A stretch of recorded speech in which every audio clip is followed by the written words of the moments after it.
O fundo imobiliário ficou muito famoso por volta de 2020. Muito famoso por pagar rendimento isento todos os meses, está presente na maioria das carteiras de investimento. Eu, com certeza, acho muito melhor um iniciante começar a investir na bolsa de valores via fundos imobiliários do que diretamente em ações. Fundo imobiliário é a porta de entrada dos investimentos. E nesse vídeo aqui, nós vamos entender o que é um fundo imobiliário, as categorias de investimento e os principais indicadores. Já que o vídeo vai ter muita informação, se você não entender alguma coisa, coloque suas dúvidas nos comentários. A categoria de investimento fundo imobiliário foi criado com a Lei número 8.668, de 25 de junho de 1993. Essa lei criou a estrutura jurídica dos FIIs, permitindo que os investidores se unam para investir em empreendimentos imobiliários de forma coletiva. E nós vamos chamar o Fundo de Investimento Imobiliário de FII,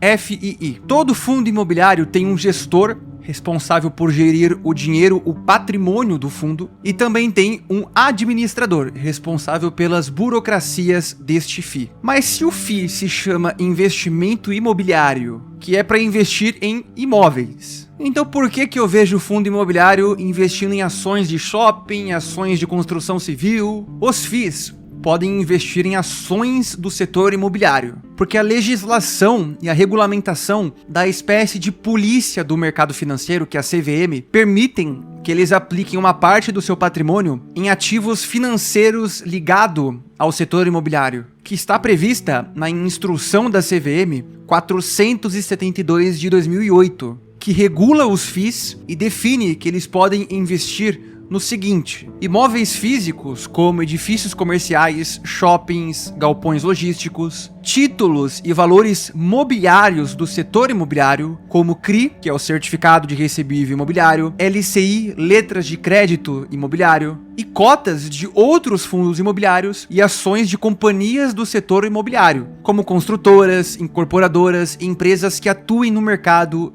de imóveis. O FII sempre foi muito atrativo por pagar rendimentos mensais, recorrentes, isentos de imposto de renda. Mas não se engane, nunca foi obrigatório a distribuição mensal de dividendos. Os gestores fazem isso por conta própria, porque os investidores gostam. De acordo com o artigo 10 da Lei número 8.668, lá de 1993, é exigido que os FIIs no Brasil distribuam pelo menos 95% dos seus lucros de forma semestral. A isenção de imposto de renda sobre o rendimento dos FIIs para pessoas físicas está previsto no artigo 3 da Lei número 11.196 de 2005, conhecido como a Lei do Bem. A ideia do governo em deixar os rendimentos isentos de imposto é justamente incentivar o produto e o setor imobiliário, o financiamento do setor imobiliário e a sua expansão. Ou seja, quando o governo quer que algo prospere, ele tira a mão dele. E apesar de ninguém pagar imposto de renda sobre os rendimentos dos FIIs, tem sim investidores que pagam. Para continuar isento, tem que seguir as seguintes regras. O fundo imobiliário deve ser negociado exclusivamente em bolsa de valores ou mercado de balcão organizado. O fundo imobiliário ter, no mínimo, 50 cotistas. Nenhum cotista ou grupo ligado a ele pode possuir mais de 10% das cotas do fundo. Nosso mercado é composto de vários FIIs. Então, vamos entender quais setores eles podem investir. Setor de shoppings, galpões logísticos, papel, que compra dívida imobiliária. Fundos de fundos são os FOFs, que podem comprar cotas de outros fundos imobiliários. Escritórios, agência bancária, agronegócio, que são imóveis ligados ao agro e não plantações em si. Multiestratégia, pode investir em tudo ligado ao setor imobiliário.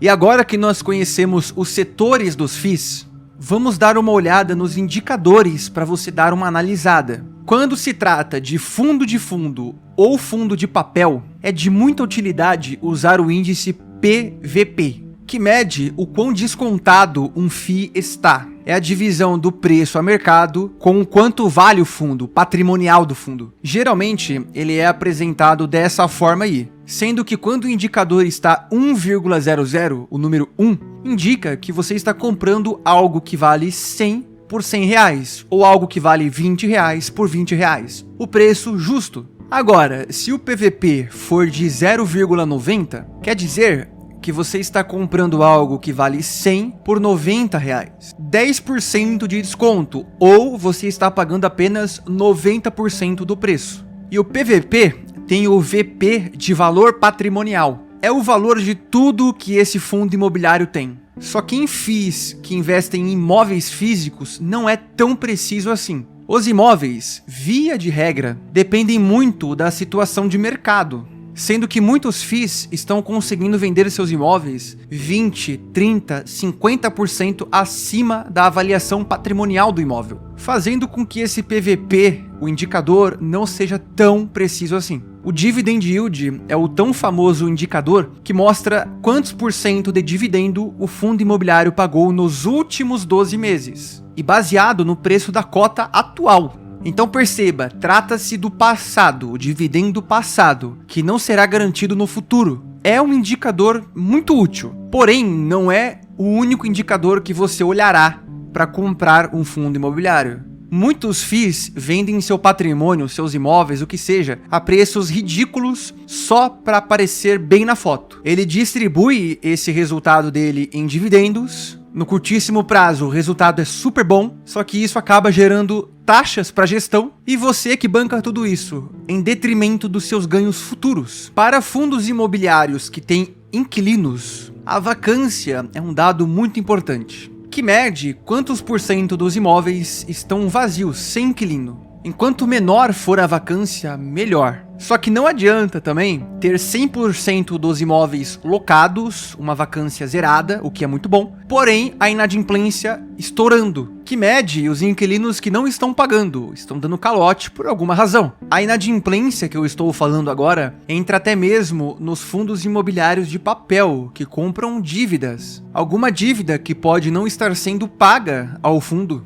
Mas dois indicadores é a liquidez e a dívida do fundo imobiliário. Aqui dá para entrar todos os setores. A liquidez mede o quão negociado um fundo imobiliário é, por dia, por mês, enquanto maior, melhor. Tem FII que você demora vários dias para conseguir comprar 10 cotas. Imagina para você vender, se desfazer da posição. Já a dívida, é preciso olhar nos relatórios dos fundos imobiliários. Estudar bastante os relatórios, porque via de regra, uma dívida alta é um pouco perigoso. Mas nunca julgue uma dívida como ruim. Quem dá uma aula nisso é o fundo imobiliário TRXF11. Eles conseguem fazer dívidas baratas, casadas com reajuste contratual dos próprios inquilinos, sendo que o contrato de locação ainda vai corrigir acima da dívida. É literalmente a combinação perfeita. E o TRXF faz muito isso. Na prática, seria mais ou menos o seguinte. Eu tenho uma dívida de IPCA mais 5%. Só que o contrato dos meus inquilinos corrige o meu dinheiro em IPCA mais 6%. Eu ganho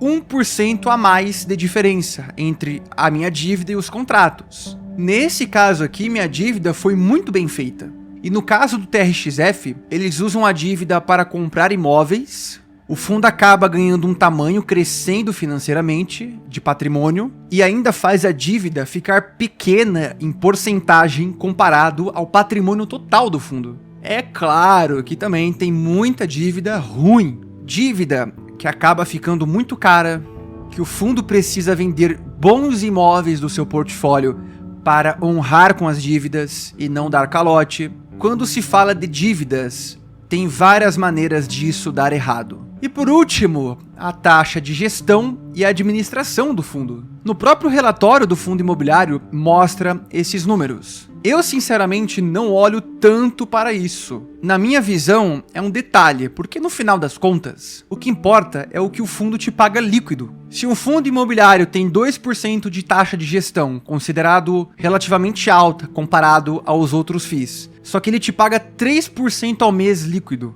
você vai achar ruim? Tá tudo certo, então. O gestor tá fazendo o trabalho dele e ganhando para isso. Apesar dessa taxa, se ela fosse menor, poderia ir mais dinheiro para o seu bolso. Mas faz parte do jogo. Pessoal, eu me despeço por aqui. Obrigado pela audiência de vocês. Se tiver alguma dúvida, não hesite em colocar nos comentários, porque eu respondo todos. Muito obrigado pela paciência.